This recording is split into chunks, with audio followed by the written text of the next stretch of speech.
Assalamualaikum warahmatullahi wabarakatuh. Selamat malam Bunda. Kali ini aku mau sharing pengalaman hamil aku di trimester pertama dan trimester 2 karena kehamilan aku sekarang sudah memasuki trimester ketiga. Aku mau sedikit sharing. Jadi HPHT aku itu tanggal 29 November 2019. Jadi perkiraan lahir aku menurut bidan itu tanggal 5 Agustus 2020. Nah, setelah itu aku dikasih vitamin sama kalsium kayak asam folat kayak gitu kan.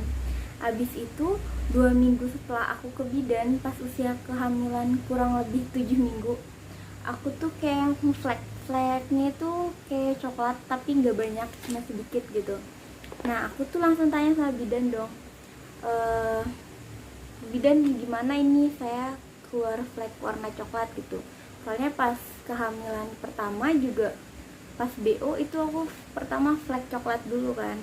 Jadi udah khawatir gitu, udah takut banget lah malah. Terus kata bu bidannya, nggak apa-apa, bed rest aja dulu katanya. Terus aku bed rest, besoknya masih ngeflek lagi, dan pokoknya fleknya itu 3 hari berturut-turut. Ya udah aku mutusin buat ke Vaskes 1 BPJS, ke Vaskes 1. Terus aku langsung dirujuk ke rumah sakit. Nah, di rumah sakitnya aku milih rumah sakit yang pernah dulu nanganin aku pas hamil BO.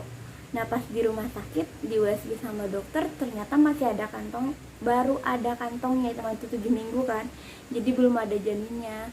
Nah, aku kan nggak tahu, aku bukan iseng sih, aku nanya sama dokternya, dok kalau detak jantungnya udah ada belum? Tapi kan mungkin entah karena dokter BPJS atau kayak gimana, dia jawabnya kurang memuaskan kalau menurut aku ya. Dia bilangnya, gimana model detak jantungnya, orang janinnya aja belum kelihatan. Nah, dia jawabnya kayak gitu dengan nada yang lumayan judes ya menurut aku. Ya udah, kan aku nggak tahu kalau sepertinya belum ada janinnya, detak jantungnya nggak kelihatan, salah aku juga. Cuma kalau menurut aku kurang baik lah kalau jawabnya dengan nada membentak kayak gitu. Terus kayak aku tuh nggak dikasih kesempatan buat nanya lebih lanjut loh, kayak ada yang mau ditanyain atau enggak, dia langsung bilang gitu, langsung nulis surat sakit sama resep. Jadi terus di surat dokternya itu aku baca diagnosis aku tuh abortus imminens. Sempat searching juga di Google, katanya abortus imminens itu keguguran yang masih bisa diselamatkan kalau nggak salah kayak gitu kan. Jadi pulang dari rumah sakit itu aku beneran bed rest. Suami aku juga beneran ngelarang kayak buat nyuci piring atau apa, udah aku kerjanya tiduran aja selama 3 hari itu. Dan alhamdulillah besoknya setelah minum obat dari dokter, vitamin sama penguat kandungannya, aku udah gak nge-flek lagi kan. Jadi 3 hari kemudian udah bisa beraktivitas seperti biasa. Nah, di jadwal kunjungan yang kedua di usia kandungan 8 minggu, aku ke bidan lagi kan. Itu jadwalnya kontrol ke bidan. Nah, pas di bidan ditimbang, berat badan aku tuh masih stabil, turun 2 kilo. Pertama kan aku sebelum hamil 60 kilo, terus pas setelah hamil yang masuk kandungan 8 minggu itu aku turun 2 kilo jadi 58 kilo. Wajar, soalnya kalau hamil trimester 1 itu kan mual, jadi makanan gak bisa masuk banyak sama kita kan. Udah gitu emang aku tuh kayak gak kemakan, kalau nasi itu gak sanggup makannya gitu, kayak baru makan sedikit udah dikeluarin lagi. Jadi makannya itu beneran dipaksain, dan itu tuh pasti keluar lagi, cuma emang aku paksa makan kan. Akhirnya aku kan suruh balik lagi ke dokter itu 1 bulan, berarti pas usia kandungan tadi kan pertama 7 minggu, terus aku ke dokter lagi, iya pas usia kandungan 11 minggu, dan di sana USG lagi. Tadinya udah sempat khawatir karena pas dicari-cari kayaknya kok masih kosong aja, sedangkan usia kehamilan udah 11 minggu kan. Katanya kalau di atas 10 minggu harusnya udah ada janinnya, dan ternyata ada, tapi emang ngumpet. Nanti aku selipin deh fotonya kalau masih ada. Soalnya kalau dari dokter BPJS kita sama sekali nggak dapet kayak fotonya gitu. kalau BPJS aku ya, fasilitas aku, terus rumah sakit yang aku datengin, aku sama sekali nggak dapet foto hasil USG-nya. Nah udah tuh, udah dari situ mualnya aku makin tambah gitu, tambah gak bisa makan apa-apa gitu, tapi aku tetap paksain makan, minum vitamin, dan akhirnya dikontrol bidan yang ketiga di usia 3 bulan kalau nggak salah. Iya, akhir trimester 1 berat badan aku tuh turun lagi jadi 4 kilo. Jadi berapa tadi kan pertama sebelum hamil 60, yang kedua 58, terus turun lagi 4. Jadi selama trimester 1 aku hampir turun 8 kilo jumlahnya. Terus kata bidan harus dipaksain ya makannya, padahal aku emang makan walaupun emang dikeluarin lagi, tapi aku paksain makan kan. Terus bidannya juga ngomong katanya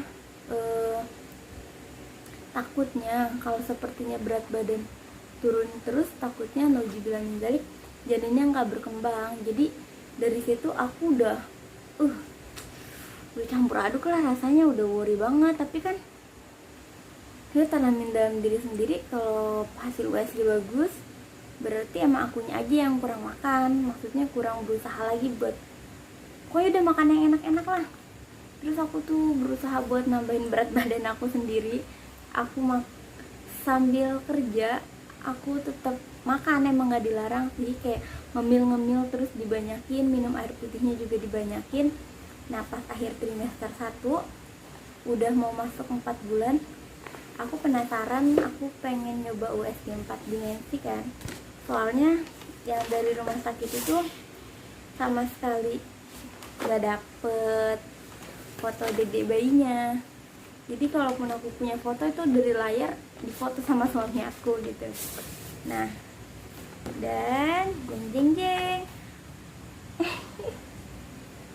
tuh dedenya udah ada bentuknya, ini kepalanya, ini tangannya, ini kakinya. Nah terus pas USG pertama ini, pas 4 bulan ini, aku ingat banget aku USG hari Sabtu, dokternya bilang gini, anaknya aktif ya bu, setiap mau difoto lari-lari kayak anak kecil mau difoto lari-lari, jadi setiap mau diambil gambarnya dia pindah-pindah katanya kayak gitu. Seneng banget dong aku di situ kayak ngelihat jelas, soalnya kalau di rumah sakit itu cuma 2 dimensi, terus kayak sebentar banget, kayak bentar banget lah pokoknya, nggak puas. Terus kalau lihat di luar 4D puas banget. Ya Allah, nih pas ngeliat ini tuh terharu banget, udah kayak bentuk manusia. Berarti aku dikasih kepercayaan buat jadi seorang ibu, udah seneng banget pokoknya. Terus emang di 4 bulan itu aku belum ngerasain gerakan dedenya, sama sekali belum ngerasain gerakan dedenya. Kata orang pertama kali nendang itu di usia kehamilan 4 bulan kan, cuma aku emang belum ngerasain. Dan pas Sabtu itu USG, Senin aku kembali kerja. Nah di situ tuh aku tuh kayak gimana ya, kalau kata orang mah pingsan gitu ya. Aku tuh kayak mau ke toilet, di toiletnya itu ada tangga 3. Nah di pintu masuknya itu aku tuh tiba-tiba kayak pusing gelap gitu, terus kayak jatuh ke belakang dari tangganya itu. Jadi sempet kebam pingsan, kata orang sih pingsan, cuma aku nggak tahu ya, aku nggak pernah pingsan. Terus itu juga cuma sebentar, jadi aku bisa langsung bangun. Cuma banyak luka lebam di pantat, mungkin karena aku jatuhnya kayak duduk dulu atau gimana aku nggak tahu, sama di tangan, sama ini kayaknya kena besi deh. Terus aku dari situ langsung disuruh pulang sama perusahaan, disuruh ke klinik. Habis itu aku dirujuk lagi ke rumah sakit. Nah di rumah sakit aku karena punya pengalaman yang kurang memuaskan di rumah sakit yang pertama, aku pindah ke rumah sakit yang kedua. Jadi di dokter yang rumah sakit kedua ini, begitu datang emang ngantri banget, cuma dokternya asik gitu, diajak ngobrol. USG-nya lama, lumayan lama. Terus dia bilang katanya ada kontraksi, tapi dedenya nggak apa-apa, semuanya masih baik-baik aja, alhamdulillahirobbilalamin. Dan habis itu juga dokternya bilang gini, lu konsultasi sama gue, lu jadi pasien gue, jadi lu nggak usah dengerin kata orang lain, kata dokternya. lu kalau mau makan apa makan aja, apa aja, nggak ada ibu hamil nggak ada pantangan apapun, lu mau makan durian kayak makan nanas kayak terserah, tapi sewajarnya aja katanya kayak gitu. Terus juga dia bilangnya pokoknya nggak ada pantangan sama sekali, nggak usah dengerin orang tua lu dengerin gua aja katanya kayak gitu, biar berat badan aku tuh naik kali, soalnya dedenya juga nggak apa-apa. Nah aku tuh ngikutin saran dia kan, jadi aku makan apa aja, nggak ada pantangan apapun, dan di 4 bulan habis jatuh itu kayak nafsu makan aku tuh balik lagi gitu, aku doyan makan nasi lagi, doyan jajan lagi, pokoknya mual muntahnya udah mulai berkurang, mungkin karena udah masuk trimester 2 ya. Jadi pas aku kontrol balik ke bidan di usia kehamilan 4 bulan lebih lah ya, itu berat badan aku naik jadi 56. Jadi gue itu pokoknya aku udah 56 kilo, udah doyan makan, udah enakan lah rasanya, kayak mual pusingnya juga udah mulai berkurang, terus nggak ada keluhan kayak flek-flek lagi. Terus pas 19 minggu juga aku kayak mulai ngerasain, 19 minggu itu berarti kayak berapa ya, 4 bulan lebih, 4 bulan setengah ya, mau 5 bulan itu aku tuh udah mulai ngerasain kayak kedutan, kayak gerakannya halus gitu, kayak nyut gitu doang gitu, kayak baru aku yang ngerasain tendangannya, aku suruh suami megang juga dia belum ngerasain. Pokoknya habis itu pokoknya di trimester 2 itu semuanya udah mulai baik-baik aja, badan udah enakan. Terus yang aku rasain juga payudara itu kayak mulai keras gitu, terus ujung area, bukan ngomong jorok ya, maaf sebelumnya, di ujung area puting juga mulai menghitam, udah gitu perut juga udah mulai kelihatan gede. Pokoknya di trimester 2 itu keluhan-keluhan di trimester 1 udah mulai hilang alhamdulillah. Dan segitu aja dulu pengalaman aku di trimester 1 dan trimester 2. Jadi kalau bunda mengalami hal kayak flek atau kram yang bener-bener sakit, jangan disepelekan ya. Kalau menurut aku lebih baik langsung konsultasi ke ahlinya, ke bidan bunda, atau mau ke dokter juga nggak apa-apa. Dan insya Allah di video berikutnya aku mau sedikit sharing pengalaman aku di trimester 3 dan persiapan buat pakaian sama peralatan baby newborn aku. Makasih udah mau nonton, udah mau buang-buang kuota buat video gak berfaedah ini. Kalau ceritanya gaji atau kayak curhat, aku bikin video juga iseng-iseng, siapa tahu aja bisa bermanfaat buat yang nonton ya. Wassalamualaikum warahmatullahi wabarakatuh. Dadah.